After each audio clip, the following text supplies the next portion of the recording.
We will start in 1 minute. Hey, good afternoon, everybody. My name is Brian Davidson. I'm in Kansas City. Welcome.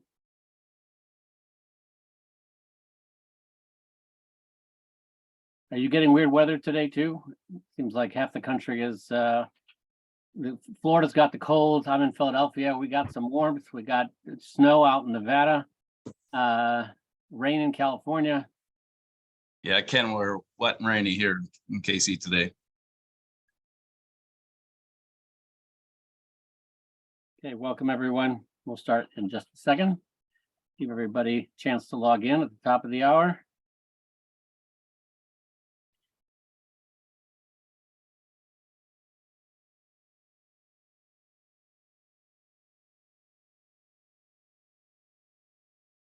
All right, let's just go ahead and get started. Welcome. My name is Ken Spiro. I'm the president and founder of School Sims, and I am delighted to welcome you all on behalf of the School Sims team to our panel webinar today with our illustrious panel, as you can see. We'll be having them introduce themselves in a few moments. But I really just wanted to take a moment to kind of set the stage, if you will. I've been doing simulations for almost 35 years now online, actually computer-based, they weren't online. And it's a modality that, frankly, you know, we wouldn't put a pilot in a plane without putting them in simulators. You wouldn't put healthcare practitioners into achieve the same results, including people of every age. Many of everybody can please mute. That would be great. Never get I'm muting your phones. Or muting your computers. You wouldn't put doctors or nurses into a patient room without hours in simulation. Why do we not expect the same for our teachers and our administrators? It's not like the stakes are any less high. And the things that we are challenged with facing, they're new every day. They're new every moment, right? Everything's unprecedented as we face them. And it boils down to opportunities for communication and experience, right? We cannot train for every eventuality. The only way we can get better is to build our experience base from which we make decisions. And simulation provides opportunities for, on the one hand, the practice, the opportunity to engage in that critical thinking. So it helps us to improve judgment. Secondly, it helps us to deal with the blowback, right? There's always blowback, and right, that's resilience. And the only way we get better at judgment and resilience is through experience. And so having the opportunity to do that in a safe space is obviously pretty important.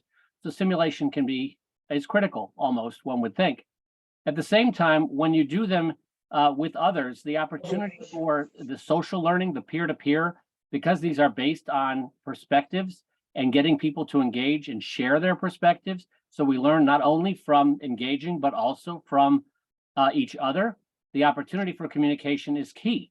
The opportunity for social and the opportunity, and as we do that, it's an opportunity for improving our well-being. We're not alone. And so here's a modality that allows us to do development, resilience, well-being. And on top of that, from a delivery standpoint, whether you're a professor or a professional development specialist in the district, the opportunity to use a sim actually makes the job of teaching easier because you put the learning in the hands of the students. Because once they engage, they want to learn more. They want to have more experience because they're narrative-based, their stories. We can't help but engage. So with that, looking at being able to unpack this experience from a research perspective and from an experience perspective, I'm delighted to introduce the moderator for our panel, Dr. Ashley Ireland. She's the instructional director at Loyola Marymount University at School of Education. She's a professional learning developer for the Innovation in Digital Education and Leadership Institute, IDEAL, and a lecturer in the School of Education's graduate, undergraduate, and extension programs. I'll let her further introduce herself, but one of the wonderful things we have on the panel is a combination of both professors in higher ed, but also former practitioners from districts. And so with that, I will turn it over to Ashley. Take it away. Hi, everybody. Good afternoon. So my name is Ashley Ireland, and I wanted to give a little bit of a background on my journey in education to kind of build this lens as to why I feel like SIM is so important. I started my career in Salinas, California as a fourth grade teacher on an emergency permit, which means at the time I was charged with running a classroom of 35 fourth graders before ever stepping foot in a teacher preparation program. And as much as I loved my job and I loved my students, I did harm that year because I was underprepared, grossly underprepared. And so as I journeyed through, I went from Salinas to Los Angeles, taught there for a bit, and then I moved into an instructional coaching position in Washington, D.C. area. Spent some time there training teachers and seeing how difficult professional development really was to get an impact that was long lasting. And then I became the professional learning developer for the district, and I was introduced to my first understanding of simulation, which was Teach Live. And Teach Live is a mixed reality simulation platform. And we were using it with our teachers, our mentor teachers, and our instructional leaders to kind of grow our teacher ladders. And it's an incredible platform that can truly push the needle forward in terms of our critical thinking and things like that. I transitioned to higher education in 2017. And at that time, I brought simulation with me. And I started with a small pilot program in Loyola Marymount. And as I was starting this program, bringing in simulation to the university, I was thinking, okay, well, this is happening at a lot of different universities. I want to talk to them. I want to find out how they're using it. And so I just started cold calling folks from all over the country and asking what they were doing with their version of mixed reality simulation. At the time now was at immersion. And I really discovered that everyone was doing whatever they wanted, whatever they felt like in a lot of different kind of modality. Everything was quite different. Their belief systems behind it were different. And it was really fascinating for me. And I happened to be getting my doctorate at the time. So that ended up being my dissertation. I did a big study on what mixed reality simulation looked like in teacher preparation programs across the United States. That QR code there will lead you to the study brief if you're interested in my findings, but I can also send that through the chat. So I took what I found from kind of best practices across the United States. Again, this is only in about 4% of teacher prep programs across the nation. And I started to integrate it at Loyola Marymount University. And so from our very small pilot program, we now are completely integrated in our Department of Teaching and Learning, meaning all of our teachers interact with simulation, specifically around management, classroom management, effective environments, cooperative learning techniques, parent-teacher conferences, principal interviews, co-teaching, conversations, things like that, some high impact simulations in our Department of Teaching and Learning. We also are fully integrated into our Department of Specialized Programs, meaning we have several simulations students go through in their tenure in our program.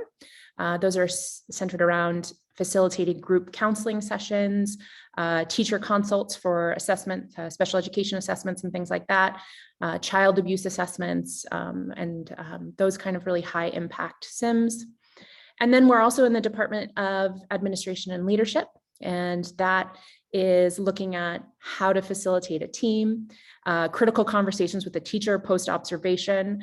We do some really interesting pieces around parent and principal conversation, things that are contentious and hard. And then we have one across the entire School of Education where we come together and we do an individualized education program, and each stakeholder comes with the information that they would come with from their particular perspective. So our administrators come as the administrators and our teachers come as the teachers, and they have their own kind of lens. So we all get to experience and practice in that way. So from about 2021, when we expanded until now, this is what we're looking at across the university. We, like I said, are fully integrated in our programming. It's really now integral into how we train our teachers and our leaders and our psychologists and counselors. So it's an applicable piece. It's that kind of connection between the academic and the practical. So that's me. And then I'm going to pass it off to Chris to introduce himself. Good afternoon, everyone. I am Christopher Small, and I currently serve as the director of our online educational leadership and administration program at Florida State University. I am a practitioner turned higher ed faculty, and so the last 11 years of my career have been spent as an assistant principal and principal. Prior to that, I started my educational journey as a adult ed GED instructor, and so working with students who had dropped out of high school and were trying to find their way back in to build a better life for themselves, and that matriculated into becoming a intensive math teacher and a reading teacher. And so I think my journey has involved me always looking at taking the classes and the courses and the students that had found daunting for them in terms of not having success in traditional classrooms and finding innovative ways to get them back engaged in learning and give them some hope for a brighter tomorrow. All of my career has been in Title I schools as well in terms of working with low-income students from disadvantaged backgrounds who may have special needs and those types of things to make sure that they have access and opportunities as well. I think along that journey, that leadership lens in terms of how do I then expand, what I've been able to do in a classroom into leadership, I think evolved from there. And working in a number of turnaround schools and having success there, I think just definitely gave me a lens in terms of how did I come about learning about leadership and wanting to invest back into future school leaders to make sure that they have a better experience in terms of what are those things that we can do at our program level, at the university level to better prepare beginning school leaders who are coming into the building to be prepared and not always having to learn on the job. I think School Sims has been one of those aspects, and this is only we're going into our third year of using School Sims as a program, starting with piloting 2 and now up to 14 Sims of this program being something that has been integral in terms of us highlighting some of the things that school principals face and not relying or waiting until they're in the seat to expose them to those leadership skills that you need. And then also creating a community of learners to where you have support from within while you're going through the journey to explore different contexts, explore different opportunities, also from diverse backgrounds throughout the state of Florida, knowing that not every school system is going to be the same. And so taking those differences from our rural districts to our urban districts, to our large metropolitan districts, and how we can learn from each other to build those skills to strengthen leadership. Some of the results that I have here, just in terms of some of the highlights definitely has been our pass rates for our Florida educational leadership exam, which is our state exam here.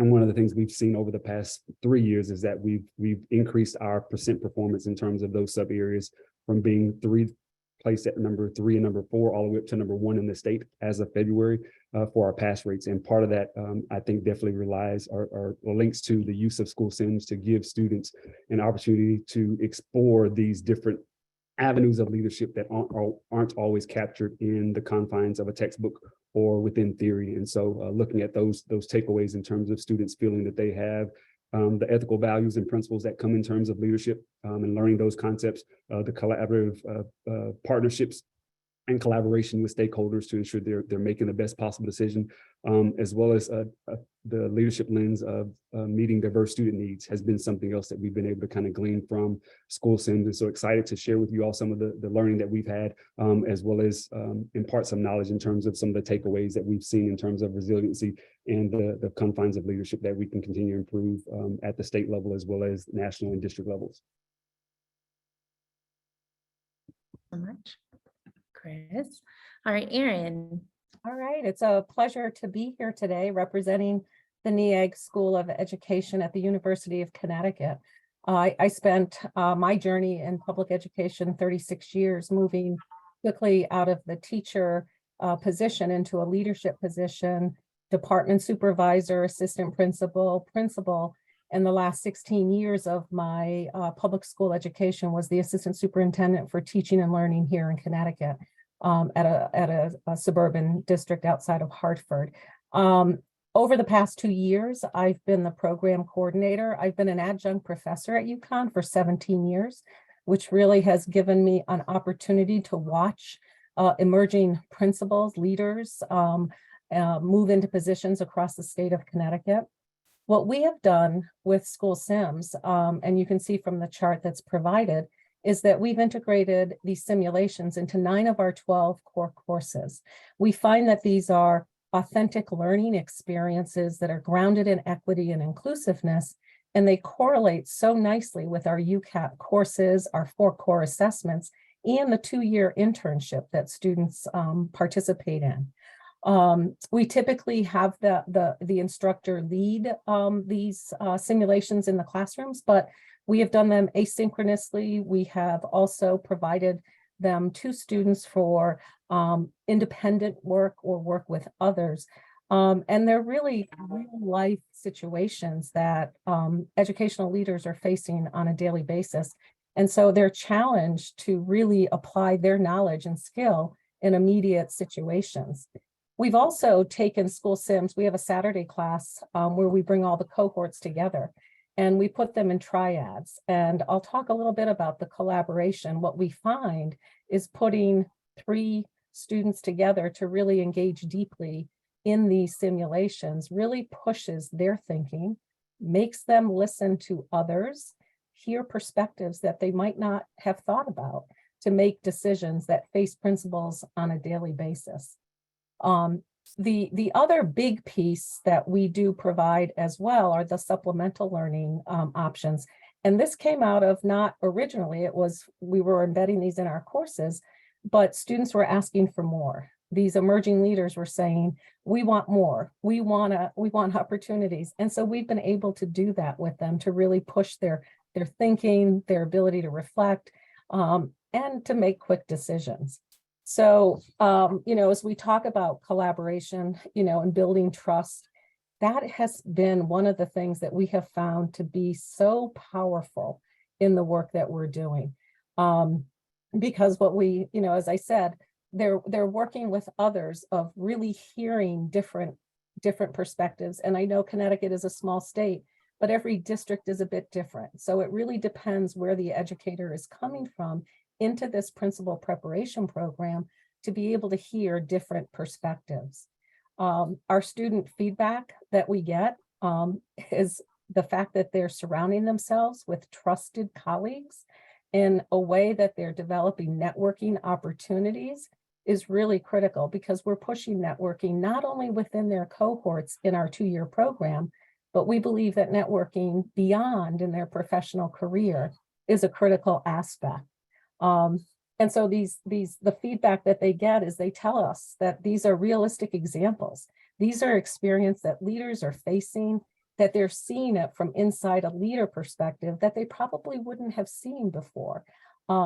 It allows the learner to be engaged. I know Ken mentioned that at the beginning, the engagement in simulations is so critically powerful.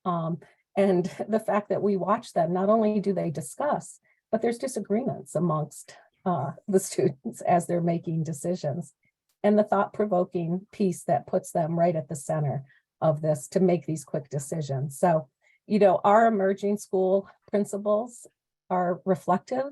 They are committed to this work.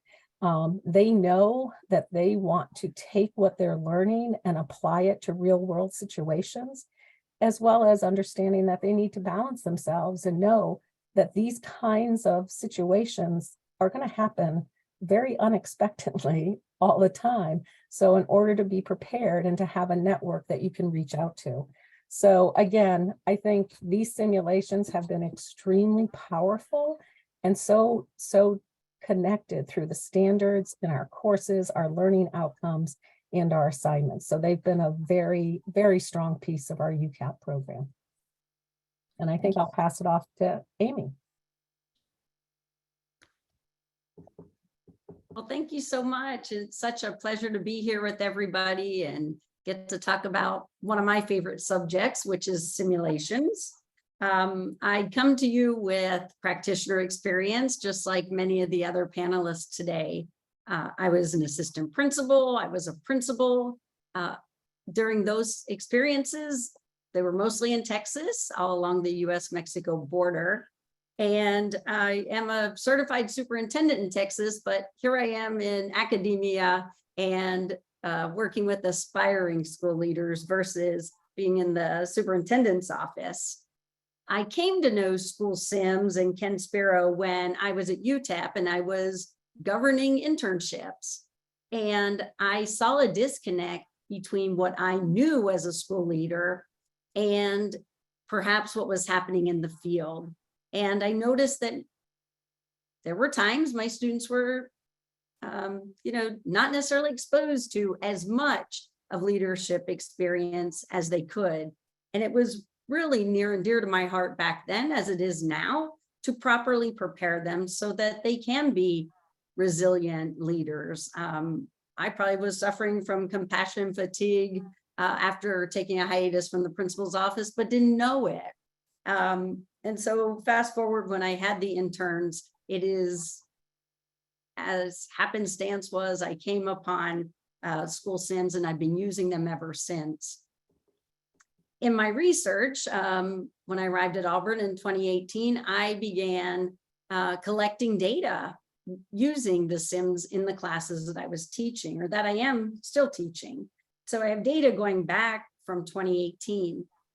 The initial data very quickly revealed that a lot of mentoring was happening during and throughout the use of the sims. And so it's there where I coined the term sim mentoring that, I'm happy to share the manuscript or any of the conceptual pieces to go along with sim mentoring for you after the presentation today. Sim mentoring was unveiled in 2019 at the International Mentoring Conference at the University of Florida. Sorry, Chris. And so we've been enhancing our aspiring leaders through simulations ever since. And using them in the supervision of personnel class, and I'm also using them in the curriculum and instruction class. It's those two classes that I'm finding I can push conversations, push thinking, push engagement, as well as beef up, I'll use the word term, beef up the internship experiences. Also finding at Auburn that our graduates are coming back when they are out there preparing for their interview to be an assistant principal. They're coming back and they're requesting access to the simulations. They want to practice so that they can think through real world problems and scenario-based problems. So I find that to be just a natural progression at Auburn University and in my use with the simulations. With sim mentoring and with our use of simulations, they're both synchronous and asynchronous. But during the synchronous, I will work with students one-on-one or in a small group. So that's a little bit about me, and I'm tossing it to Jennifer. Jennifer. Hey there, Jennifer.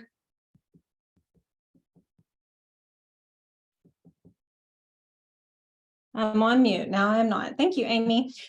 Hi, everyone. My name is Jennifer Bailey. I am at the University of Texas at Tyler, and I am happy to be here with you all. And like my colleagues that I am honored to be here with today, I am also a former school leader, a turnaround principal, and also central office administrator turned faculty. And so with that in mind, that is really what brought my interest into simulation, because I know that, like all of us who have been in the school leadership role, that there is no manual that they hand you with your keys. And so it's very imperative that we have preparation and thinking about being responsible just when it comes into preparing our future school leaders that we are putting out into the field. And that is where simulation definitely comes into play.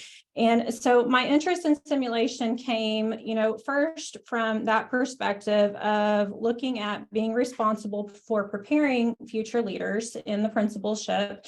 And then it also intersected with my research interest as, former school leader.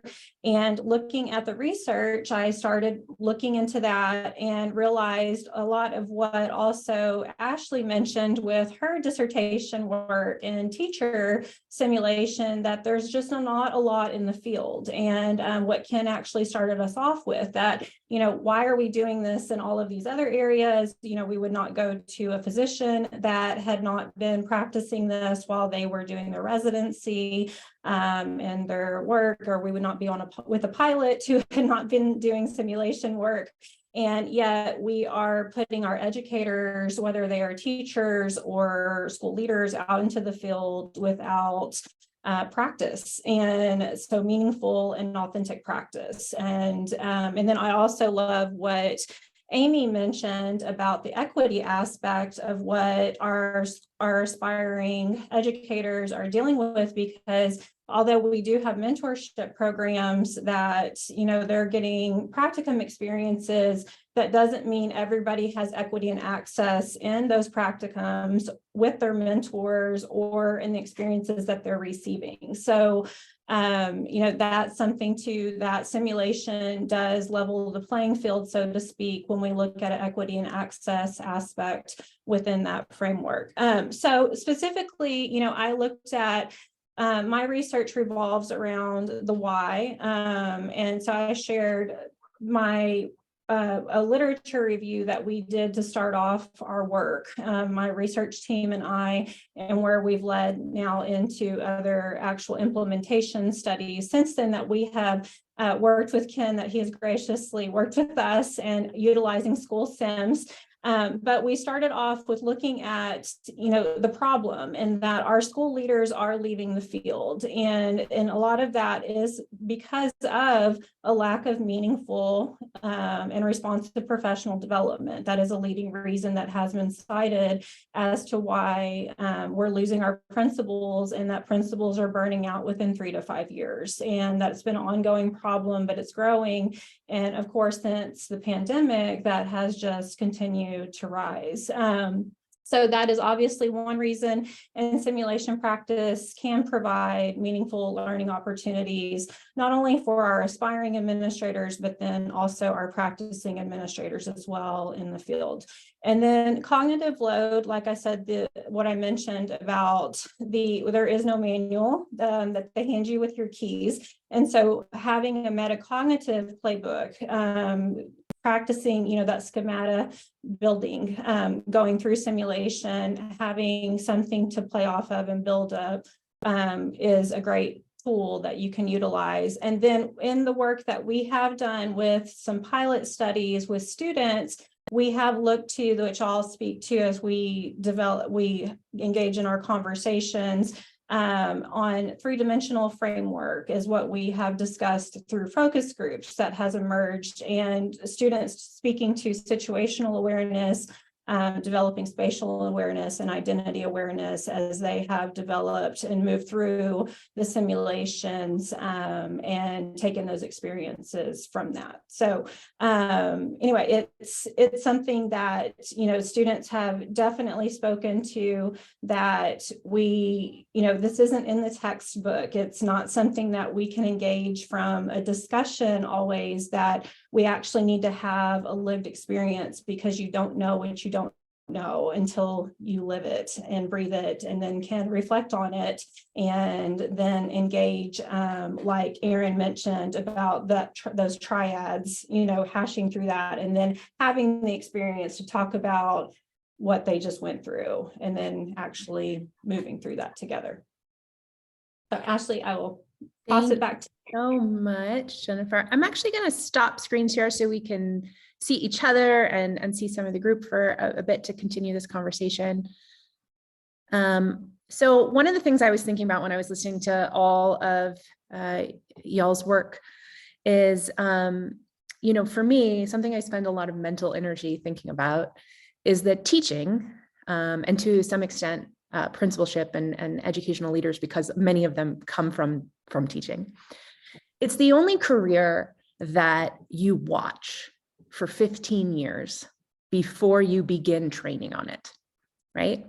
We have such a heavy schema around what it means to be a teacher, to lead teachers, to be in those kinds of situations. We have that starting at age 5, right? And then they come to us in preparation programs, and we are charged with training them, which is laughable, right? Because they've already been so deeply trained. And we wonder why reform is so hard. And we wonder why it takes so long to kind of change the way we innovate school systems and things like that, when really, again, they've been watching this profession for 15, 16, 17, 18 years before we can have a conversation about going forward. And so for me, I stay very much in this why. And simulation is this way of the practical application, the practice, the digging deeper. So we make these decisions in sim, and then we sit in conversation with larger groups of students and we say, but why? And why did you make that choice? And what happens next? What's the best possible outcome and the worst possible outcome? What are you gaining here? And we end up in these really rich conversations, and that's where I'm seeing the most growth. So it's not the active rehearsal so much as the collaboration, conversation, multiple perspectives, kind of unpacking that happens around that. So with that kind of in mind, I'm wondering if any of you have a particular simulation that you find really meaningful, or you've seen, these aha moments, like the things we live for with our students. It's like, now you're getting it. If there's any of those that you would like to share. One of my favorites is the disruptive teacher simulation. And so that's one of the simulations that I use heavily. Actually, I use it twice, one as kind of a precursor and one as a second follow-up. But oftentimes kind of in these roles, as you mentioned, you get the keys to the building and you're in charge of this instructional staff, but you've never experienced having those courageous conversations with your colleagues or with the team of teachers in your role as a teacher. Because that's my colleague. We work together. We teach the same subject area, and so having to have a conversation with a colleague or with a teacher who is not buying into the vision, who is not supporting of students in this particular simulation is kind of very derogatory towards students with learning disabilities, and how you build that capacity. And so within that conversation, we often have conversations around the various avenues that this could take in terms of how a administrator would handle the situation, but also for them how to build their strength in terms of having those conversations. And many of them will admit, I'm not strong in confrontation. It's not always about confrontation, but addressing the needs of your learners with a staff member in a way that's going to be supportive of them, but also knowing when to cut your losses, which is also a whole nother conversation of when do you get to that point to where, okay, we see that this relationship is not going to work. I have student lives at stake here. They get one opportunity to go through second grade, one opportunity to go through middle school. And so if those opportunities are not enriching for them, then that potentially puts them at risk for that next grade level of not being prepared. And so having those conversations to where you do have to sometimes pull the string on certain things and make those tough calls to say, hey, we're going to have to make some transitions here and maybe move a teacher. It's not always the best, but then having those conversations about teachers unions. And so it lends itself to so many different avenues in terms of how would I handle that difficult teacher that may not be falling into what the climate and culture is. We talk about ethics in terms of how we handle that from an ethical perspective, in those types of conversations. But I've really enjoyed just hearing the different perspectives from the different school districts and their different lenses based upon their backgrounds, which also for them creates that environment to where it's not done in isolation. I don't have to handle this task of learning how to handle these difficult conversations on my own. And I can do it now in a safe environment where, the stakes are low. I can fire her and redo the sim and try something else and try some different avenues that allow me to kind of learn from my mistakes now versus I'm in that situation. I've never faced it before. And, it becomes this other issue of them trying to learn on the job. And so that for me has really been one that I've enjoyed doing. We do it multiple times throughout their program to see how their dispositions change over time. Thanks, Chris. I was just going to chime in to say, it's not always my students that are learning. I'm learning as well. And something you mentioned, Chris, triggered that thought in me. It's impossible for me to know all the school districts across the state of Alabama, or some of our students come from other states, nearby Georgia, and so forth. And so the best way for me to help and assist is by engaging with the Sims. It is a very typical mentoring situation because it's reciprocal in nature. It follows that traditional mentoring science. And so I appreciate every single time I engage with a student in this fashion, because I learn just as much. And of course, it's so sweet to be able to see the snowball of information that they are learning. I can certainly echo both of those conversations, and definitely the disruptive teacher, that one does stand out. One of the things that we've noticed in our 2-year program is certainly as they're entering into the principal preparation program, they're entering with a teacher perspective. They're coming in. And I had the great opportunity this semester to teach 2 of our year 2 cohorts, and to see them where they've made that transition from the teacher viewpoint to the leader viewpoint. And I think that's significant when you're looking at these Sims, that developmental level of where students are at. So I had the opportunity to really, in the culminating class before they entered their last course, their law course, is we did the emerging challenges of a distributive leadership.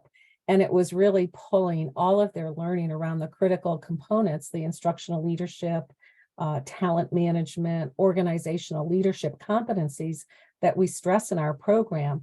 And it really pushed them deeply to think, to hear other people's points of view, and to try to say, now, how does this all come together? The other piece that I think is so important that I found in using simulations is that we have our coursework, our theory, our readings, and we talk about it in class. And then we have our 2-year internship where they're out in the field following their mentor, but there was something missing in the middle. And it was this application to apply their knowledge. And that's where these simulations really took hold. And one, other piece is a student came to me and said, can I take this after we did the distributive leadership? Can I take this and do it with my mentor principal? I want to see how a practicing principal would answer these questions. So that stretches it. There's things that, as Amy said, that we're learning along the way. And it gives us then ways in which to talk further with other of our UCAP leaders. Thank you, guys. We hit on this a little bit, but given that the title of this panel is specifically focused at resiliency and well-being, and how those 2 vital characteristics are so needed at this time. Specifically, we talked about burnout. Jennifer, you mentioned that. But what do you see, either from your research or just anecdotally, the connection between simulation and leadership and teacher well-being?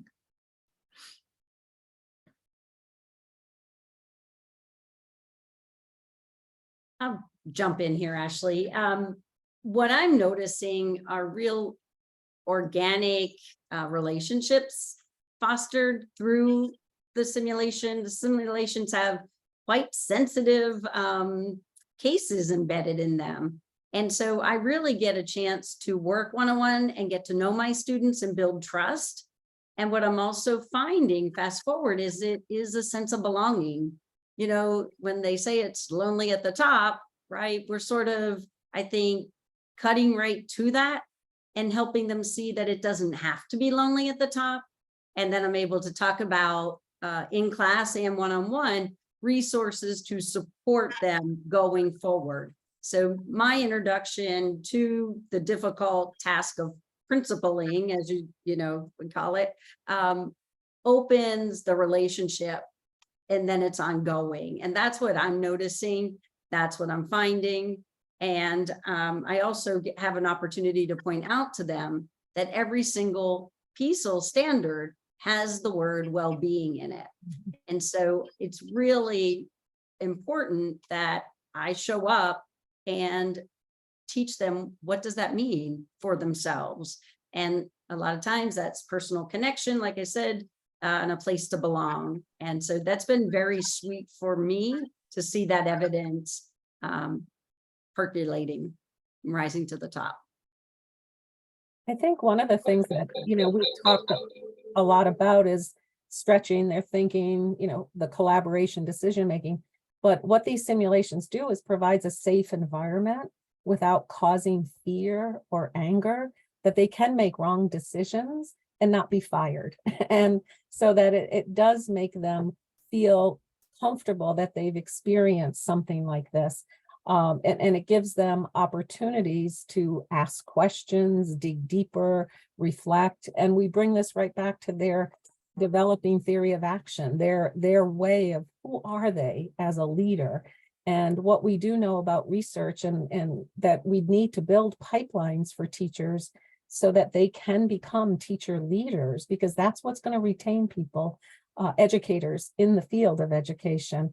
And by having this opportunity, so not only in principal preparation programs, but boy, if I was back in my 16 years of assistant superintendent, I'd be doing these kinds of things with my principals, my department supervisors, and likewise, to really continue to build confidence among them. I say one of my two things that come to mind. One is one of my areas of interest is looking at Title I schools, and through kind of my journey as well as through research, having seen the turnover rate for Title I principals in terms of that burnout of you assign a principal to a Title I school. If they perform, they do well, you keep them there, and if not, as Erin just mentioned, you move them out, and you're going on to the next person. But that also impacts, on the flip side, it also impacts students in terms of consistency of leadership. And many times going into a Title I school that is struggling, particularly around literacy, if you are not equipped with certain skill sets and you make those decisions that may not align with where the school needs to go, it does become kind of creates this snowball effect in terms of how do you prepare leaders. And it's hard to recreate those environments and those opportunities for leaders to learn to lead those type of schools if they've never experienced it. And so I think through the SIMS and working with particularly the students in our program who are working at Title I schools, equipping them to explore these opportunities and have these critical conversations, explore those difficult topics to where if they are placed in, if their passion is working in Title I schools, how do I prepare you as best we can now to where you're not learning on day one and you've had enough time to kind of build your own witness to address those types of situations, and also the understanding of, or for them to understand and build their leadership, their professional network while they're in our program, versus this competition that sometimes arises as well of I have to be the better school, or my school has to do this in order to compete here. And our landscape has changed in terms of the pressure that comes with a school principal in terms of if you aren't making a certain amount of gains, if you're not doing these things, then you may not last. And so how do we build those networks with them now to where they can consolidate, collaborate with each other through those learning partnerships now, to where when they're in those positions, we're still colleagues. We can still work together and share ideas and not feel as if I'm stealing something from you as a best practice, but we're sharing it. And I've seen and have had examples of students who come back and say, I still keep in contact with this person, this person, this person. We still share resources and ideas.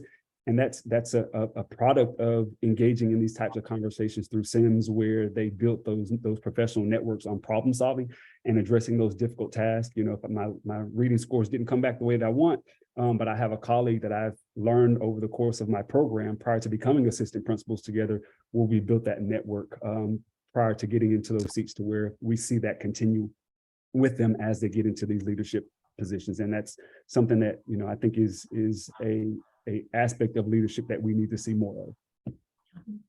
I'll add one other thing, kind of piggybacks off of everything that's been shared, is and this is pulling also from our pilot study that we did actually I was at a previous institution at UT Arlington, and I moved over to UT Tyler this year. And so we did a pilot study at Arlington, but looking at that with the outcomes, where I talked about the three areas of that three-dimensional piece of the situational awareness, the spatial awareness, and the identity awareness, that's where this connects to.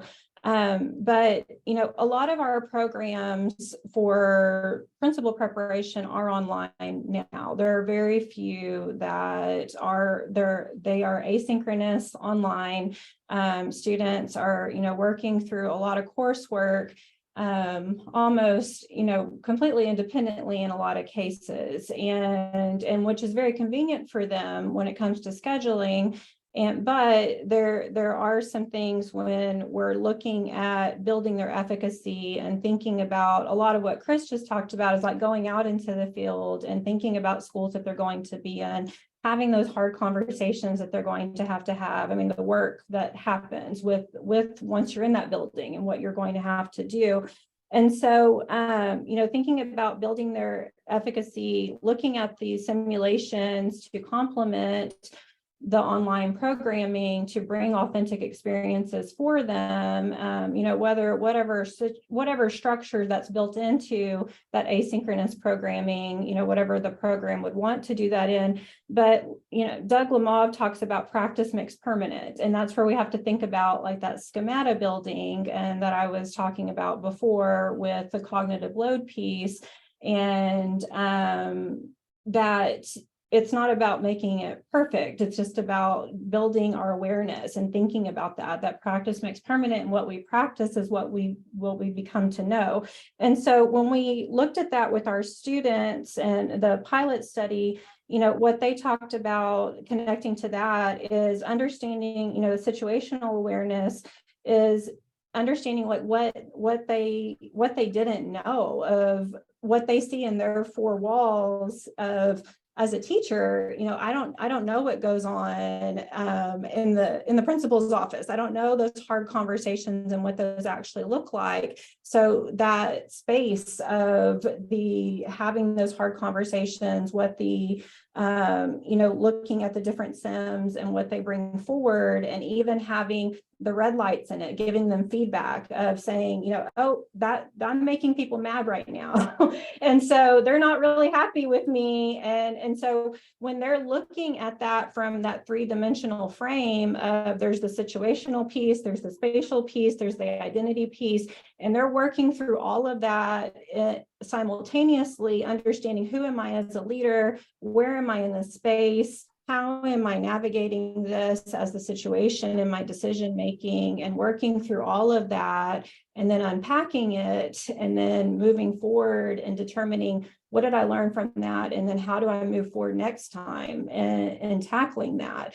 That's where, you know, that efficacy we really see move forward. And in our pilot study, we saw their efficacy grow as they move forward in future simulations. And then the students who did not engage in simulations, their efficacy declined as they moved through their coursework. And so that's something, you know, in thinking about that looking at how we're programmatically preparing our principals is also a consideration in addressing those skill sets. Yeah. One of the things that you all kind of touched on, but I really appreciate about school sims is that it gets our students comfortable in nuance and these difficult components. There's not a right way, right? Like, we're not aiming for you to answer a certain way. What I really want is you to think deeply about the decisions that you're making and be able to back up those decisions with a lot of like thought and reason. And if you make that decision, you're making that decision, you can see where that takes you and your consequences and those kinds of things. But really, I'm trying to build more critical thinkers. And when I think about it, like the way that I'm trying to make people that are comfortable in nuance, that are comfortable really thinking deeply about the decisions that they're making, not just on the surface, but on what does that mean and why, you know, what are our big picture motivating factors to why we think this way. And that's what I'm really trying to get at. But we've got some really great questions in the chat, and I wanted to kind of turn our attention to that for a moment. But the first one was, what's the difference between school sims, immersion, other tools for organization that are engaged in sim work? So different. That's probably one of the biggest problems when it comes to the word simulation, is because it's such an umbrella term. Immersion or Teach Live or any of those.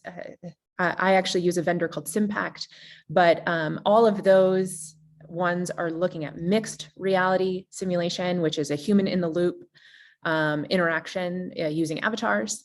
That is quite different than school sims, which can be done both asynchronously and synchronously, kind of talking through your program, almost like a choose your own adventure of simulation, right? You get certain situations and you choose your reactions, and then you see the reactions to that. The interesting thing about that question is what we're actually trying to do in terms of building that critical thinking and building that deeper thinking happens across these platforms, because for me, again, it's not the rehearsal that's that interesting. It's the deeper conversation around the decision-making process that really drives the needle forward. And does anybody have anything to add to that particular question? I think the only thing that we haven't really touched upon is the feedback that Sims provides to Yes. students. And that in of itself, because we get into the deep discussion and we validate our thinking or we question, but it's the feedback that they want to go back and look at again. And that's why they want to do it again. If I answer the questions differently, what kind of feedback? And that's a very powerful method to provide to these aspiring principals.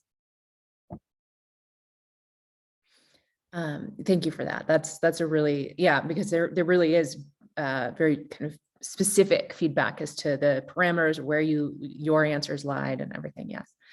All right. So we've got, what advice do you have for the change management involved with deepening a team, department, school's understanding and buy-in towards Sims? How has the scaling up funded or been supported? Oh, I spend so much time here. For everyone's learning, establishing communities and practice. So if I'm understanding this very in-depth question, how have you gotten this to spread? How do you push others to take this on? To grow it in your own program, funding, things like that. If anybody wants to speak to growing it in your program.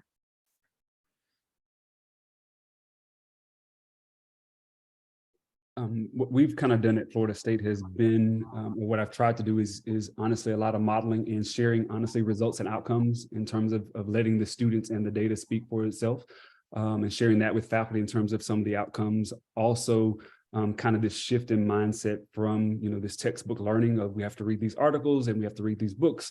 And that's what constitutes preparation for leadership and getting them to see that, again, the practical side of leadership is not confined to a textbook. It's not confined to an article. Those are great resources. We use them. But the everyday practical experiences of teacher leadership and of leaders involves that human interaction piece. And so how best to engage in the work and ensure that our students are prepared for that type of human interaction, then to engage them in that work as they're going through a program. And so from the instructional side, it's been a support piece. And so we've slowly almost, found ways to start the program by pairing it with said readings. And so we have this module, here's the readings that we usually use. Here's a sim that aligns, and now we're getting honestly more toward reducing the number of readings and layering in the simulation and then involving the critical conversation as more of our graded work. And so it's become, I think, a leverage for faculty to see that, hey, I can get almost the same, if not better outcomes in terms of the nuances of leadership by them engaging in the simulation versus them reading 3 articles and writing a discussion board and writing a paper where I get to see some of the pieces. And so I think for us, it's kind of been this gradual process of sharing the data, showcasing, having them involved in the process, and then listening to the student feedback to say, hey, this may be worth a shot. And so slowly making that progression as well. And we're trying to explore some other departments that are looking into engaging in the work as well. But it's like anything, change takes time. But I think the more that we can provide that evidence in those best practices, it kind of lends itself to some of that transition as well. Yeah, you could tell I was a school principal perhaps because I just charge ahead and maybe ask for forgiveness later. So I didn't ask for permission. I had startup money. I thought, well, that sounds like I can do whatever I want with it, and so I went ahead and purchased school sims through my startup money, shared what I was doing, to your point, Chris, with my colleagues, and year 2 was funded by my colleagues' startup money. And so then I was able to share the 2 or 3 sims that fit with his classes. And then it just kept evolving, where we applied for internal grants, and we just completed a Tiger Giving Day, which is a crowdsourcing funding situation. And so our hope is through that fund, that stream of revenue, that we will continue the sims and then expand the work with our local school districts. And so that's my advice. Scaling up starts right here. And I'll share it quickly because we are actually starting right now. And at my institution at Tyler, we are a smaller institution, but we are the newest medical school in Texas. And we're the newest one. And so I am seizing that opportunity and running with it for pulling in simulation in our education side of things, because we have used simulation extensively. We have a very longstanding and successful nursing program that has used simulation a lot. And then of course our medical school will be utilizing simulation. And so I have networked with our nursing program and have been making connections on the side with the medical school coming in and having those conversations there, to kind of put some pressure on our side of things. And then we did submit an internal grant that we're waiting to come back in the next month for hopefully what Amy just shared about some seed money for that, and to hopefully get funding for our licensing from there. But then through that, because I've been doing these things, I've gotten some attention, and they're like, tell me about this. We don't know about this. And so that's prompted conversations with our dean, and then of course, our director.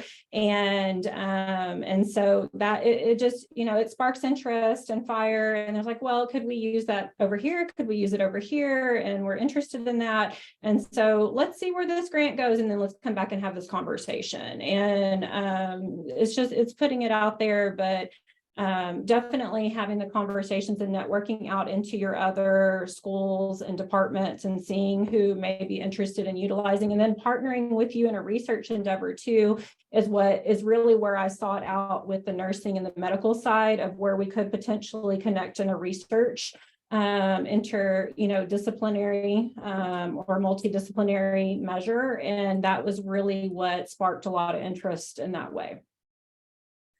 I'm going to jump in real quickly. Thank you for that, because first of all, I wanted to let you know we will keep going past the hour, but in recognition that those of you who dedicated an hour for this, that we're going to close. And also I want to thank Dr. Chris Small in terms of his contribution, as he's going to have to jump. Thank you very much. I think the others can stay.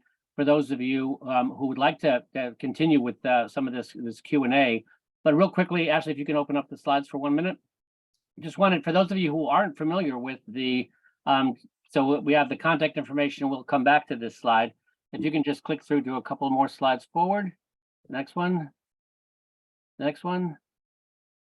So this is the library. So when we talk about the idea of SIMS, so you have a sense, these are the problems of practice, if you will, through the various protagonists, right? You take over the life of a leader, of an administrator, of a teacher, of a counselor, looking at the various through this lens. That's the nature of the library.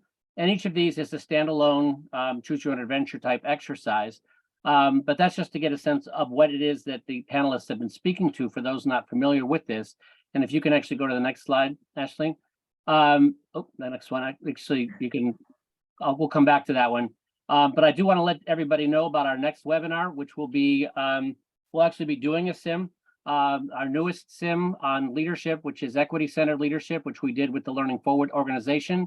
And Kay Senek, who was our lead worker, and also with Fred Brown, who's now the CEO, with our leads as part of a Wallace grant that they have. We'll be actually running that simulation as part of that webinar on April 25th. So love to see you then. So with that in mind, I do want to thank you all for your participation. Please feel free to continue to submit questions, and we can get them answered and continue this discussion. For me, this is a simulation writ large is the gift that keeps on giving, because as you've heard from the panelists, it is something that, well, first of all, puts the learning back in the hands of the students, and they take it whatever direction they want or whatever direction they need. And it feeds off each other. And so the opportunity to engage in this way where you create motivated learners, there's no better modality. And now we know we'll do another webinar on the neuroscience aspect of this, because we know that this we know the reasons for this from a neuroscience perspective. There is no better way that as humans we learn. And so look forward to speaking with all of you about this further. Feel free to reach out, and we'll be probably reaching out to you as well. But to explore whether you're in the universities, whether you're in districts or in associations, anybody who's involved with administrators, teaching, or any part of staff that deals with people, this is an opportunity to engage fundamentally. So with that, thank you all. I'll turn it back to Ashley, who can continue answering some of the questions and hear from the people you really want to hear from, and wish you all well. Thank you, everybody. I had so many thoughts while we were kind of talking about all of the different pieces. The first one was to talk about scaling. I wanted to add on, ours is an academic endeavor, but this is a practical job with skills and tasks and, moves that you have to make. And so when we bring in, or whenever I talk about simulation in the abstract, people's eyes kind of glaze over and they're like, okay, whatever. But when I show it to them and we actually get into it, or if they use it, if I can get them to use it just one time, I'm in a problem, to be quite honest, in a scaling issue, in that 100% of my faculty that take on sim want to use it again the next semester and want to use it more. So everybody wants it. Everybody sees, the power in it. And so scaling has not been too much of an issue in terms of trying to convince others to take it on. I think one of the questions that was asked is, if you're not familiar with it, how do you see it? And I think that was one of the things that we used at UConn in bringing our instructors familiar with school sims. And what Ken and his team put together are opportunities to engage in a webinar and learn the ropes around implementing school sims. And I think that's extremely powerful, because I could talk them through it and tell them how to do it. But when you work through the webinars that are made available, it really does deepen the knowledge, and it gives the confidence to the instructors, who then say, I can do this, this fits.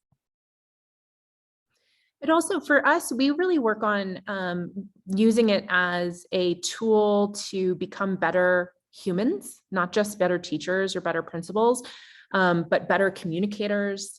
We think through, I've said this so much, but this idea of just really thinking through your decisions. And I think all the time, I'm like, what if all of our politicians could do that? What if our human beings, what if our spouses and our people could do that critical thinking piece? We'd all be in a better place.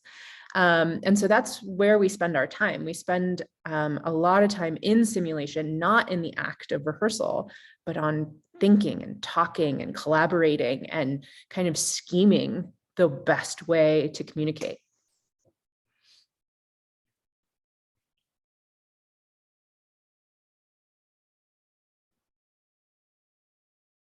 If we have any more questions, you can throw them in the chat. Happy to see a lot of folks with really good experience in the space.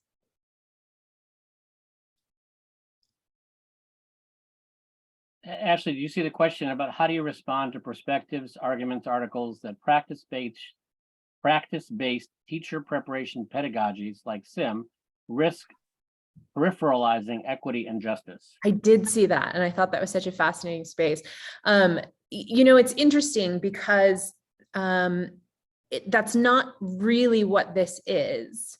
Because yes, we are practicing, but it's not a practical application. I'm saying the same thing over and over again. It is this act of thinking more deeply about the moves that you are making and the decisions that you are making. So if anything, it's speaking directly to components of equity and pieces of justice. Like that is where we spend a lot of our time in sim, is multiple perspectives and how might this come off, and having our students share from their different lenses and backgrounds what they're seeing, right? Because these are typical one-on-one communication or pieces, right? It's me talking to a teacher or me interacting with a parent. And I'm just making the decisions siloed in my own brain. But the beauty in this is now I have 20 brains, and I can pause. I can, stop for a second and turn to my neighbors and get their perspectives, their history, their lens, what they're coming to the table with, and really make more informed decisions. So yeah, it was a really interesting question, and I can see where that would surface. But again, it's not so much practice-based as it is a larger kind of zooming out of our decisions and that schema that we've built, kind of getting at the why. You guys agree with that, right? It's the bigger picture.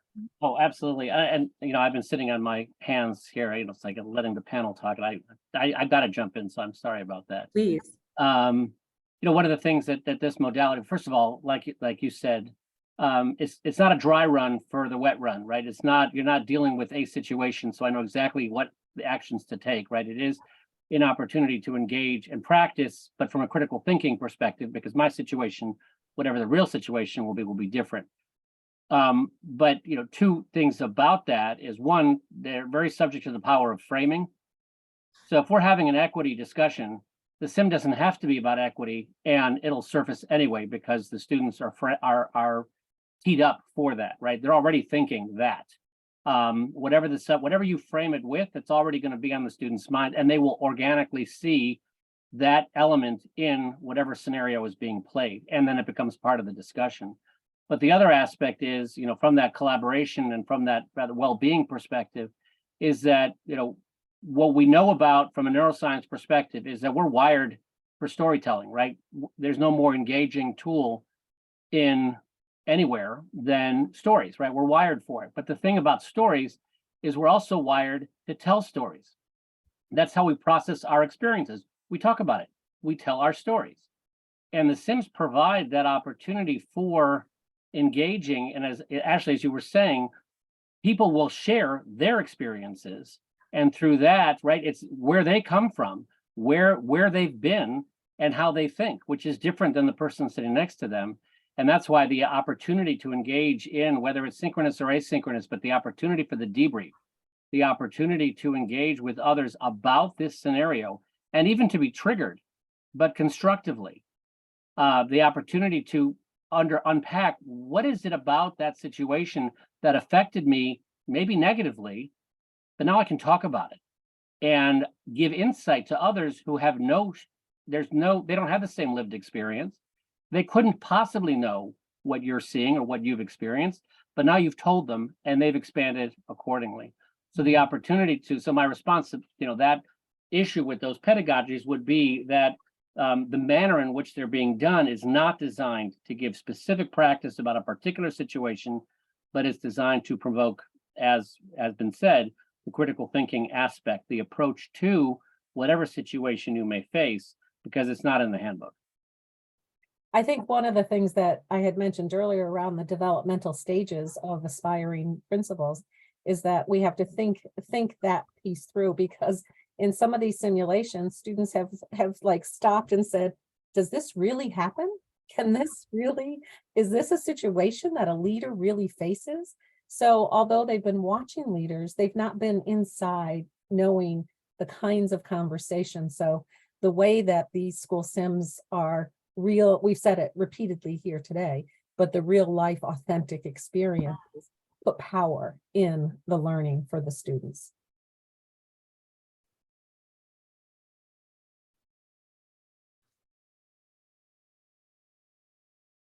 Anybody else? I love, just draw attention to what Patricia wrote in the chat, that they were using, so the Leadership Academy, every year for leaders in education to bring staff members for a Friday night, all day, Saturday, once a month for 3-month experience. We had a common ground by Hess and It's Noguera. search, it's search for a common ground. There Sorry, we go. I didn't type that right. I was like, wait a second. Yeah. So Noguera and Hess, and they were using school simulations. So that was their anchor text.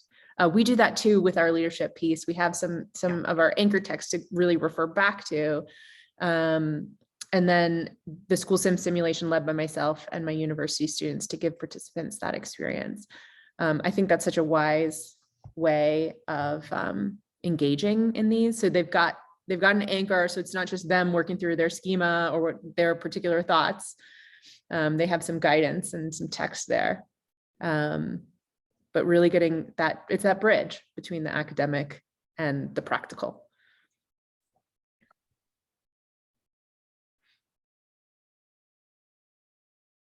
Any other questions?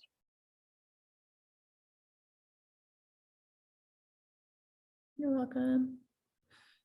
Well, I'd like to thank the panel, all of you, for your participation, for your work, for your thoughts, and advancing the field. I mean, as we've talked about, this is something that education is sorely in need of.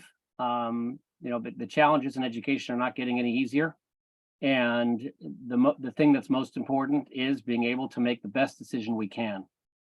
And that's only going to happen through practice. And so whatever ways we can come up with, the research to support it, and new opportunities to develop it, it's only going to help. So congratulations to you all, and to everybody else in the field, good luck with all of your work. And if there's anything we can do to help, please let us know. And we look forward to seeing you at a future webinar and to working with you as well. Ashley, can you just put up the slide real quick if anybody wants to take a picture of that?